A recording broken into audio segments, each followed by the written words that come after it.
Draw a label diagram of electric motor का diagram draw करना है और explain the principle and working, what is the function of split ring. Split ring का क्या function है motor में। पीछे भी इस क्वेश्चन की हम चर्चा कर चुके हैं, प्रिंसिपल पे बात कर चुके हैं, स्प्लिट रिंग का क्या फंक्शन है उस पर हम देख चुके हैं। ये मोटर है, देखो ये मोटर जो है इलेक्ट्रिक करंट हम इसको दे रहे हैं, तो इसके द्वारा ये कॉइल रोटेट हो रही है, ये कॉइल रोटेट हो रही है, ये मैग्नेट है तो ये मैग्नेटिक फील्ड जनरेट करेंगे, ठीक है। तो मैग्नेटिक फील्ड के बीच में कॉइल रोटेट हो रही है और ये इलेक्ट्रिक करंट दे रहे हैं, तो इससे ये रोटेट हो रही है करंट के द्वारा। अब क्या प्रिंसिपल है, ये कैसे काम करता है। It operate on the principle of magnetic effect of current whether the current carrying coil rotates in magnetic field. तो जो करंट कैरिंग कॉइल है, ये कॉइल पे करंट है, यहाँ पर अपवर्ड डायरेक्शन में, यहाँ पर डाउनवर्ड डायरेक्शन में, ये मैग्नेट के बीच में है। और हम फ्लेमिंग लेफ्ट हैंड रूल से देखें तो ये करंट की डायरेक्शन है और मैग्नेटिक फील्ड की डायरेक्शन क्या होगी, नॉर्थ से साउथ, ये नॉर्थ से साउथ होगी मैग्नेटिक फील्ड की डायरेक्शन। तो अब मैग्नेटिक फील्ड की डायरेक्शन ये हो गई, ठीक है, नॉर्थ से साउथ, और करंट की डायरेक्शन होगी अपवर्ड। करंट की डायरेक्शन कहाँ है, अपवर्ड है, ठीक है। तो इस पर फोर्स कहां लगेगा, अंदर की ओर, इस पर फोर्स लगेगा अंदर की ओर, तो ये कॉइल ऐसे नीचे की ओर जाएगी। और यहां पर करंट की डायरेक्शन, मैग्नेटिक फील्ड कहां है, ऐसे ही है, और करंट की डायरेक्शन डाउनवर्ड है, तो इस पर फोर्स लगेगा ऊपर की ओर। तो यहां पर करंट की डायरेक्शन ऐसे है, मैग्नेटिक फील्ड की डायरेक्शन ऐसे है, इस पे करंट जो आएगा वो ऊपर की ओर आएगा, और उस कारण ये कॉइल जो है ये इस तरह से रोटेट करने लगेगी, ठीक है।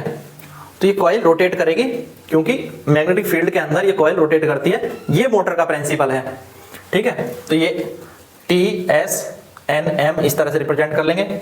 ये ABCD ये यहाँ पर बुसेस लगे हुए हैं, ये स्प्लिट रिंग है। स्प्लिट रिंग का क्या फंक्शन है कि हाफ रोटेशन के बाद जब TS साइड MN साइड पर आ जाएगी और MN साइड इस साइड पर आ जाएगी, तो जो इसमें करंट की डायरेक्शन है वो रिवर्स ना हो, इधर की जब यहाँ ये आ जाएगी तो करंट की डायरेक्शन अपवर्ड बनी रहेगी, और जब ये यहाँ पहुंच जाएगी तो इसमें करंट की डायरेक्शन डाउनवर्ड ही बनी रहे। तो करंट की डायरेक्शन रिवर्स ना हो, सेम डायरेक्शन बनी रहे, इसलिए हम यहाँ पर स्प्लिट रिंग यूज करते हैं।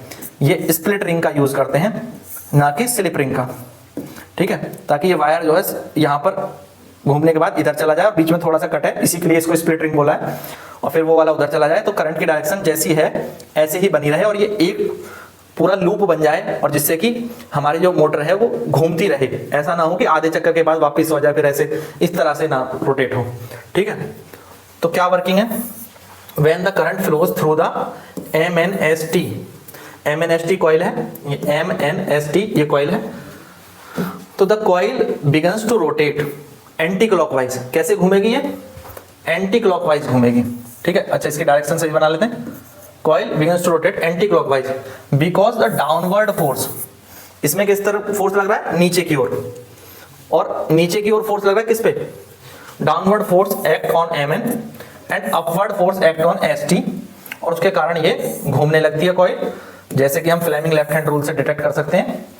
तो मैग्नेटिक फील्ड जो है वो लेफ्ट से राइट एक्ट कर रहा है यहाँ पर, फ्रॉम लेफ्ट टू राइट, और करंट की डायरेक्शन MN में जो है वो डाउनवर्ड है, यहाँ पर MN में करंट की डायरेक्शन डाउनवर्ड है और ST में करंट की डायरेक्शन अपवर्ड है, तो इसलिए ठीक है इस तरह से ये रोटेट करती है और इस फोर्स के कारण ये रोटेट करती है। ये मोटर की वर्किंग और प्रिंसिपल है। इसमें स्प्लिट रिंग क्यों यूज करते हैं ये मैंने बता दिया। हाफ रोटेशन के बाद वो स्विच हो जाता है, पर डायरेक्शन करंट की सेम रहती है।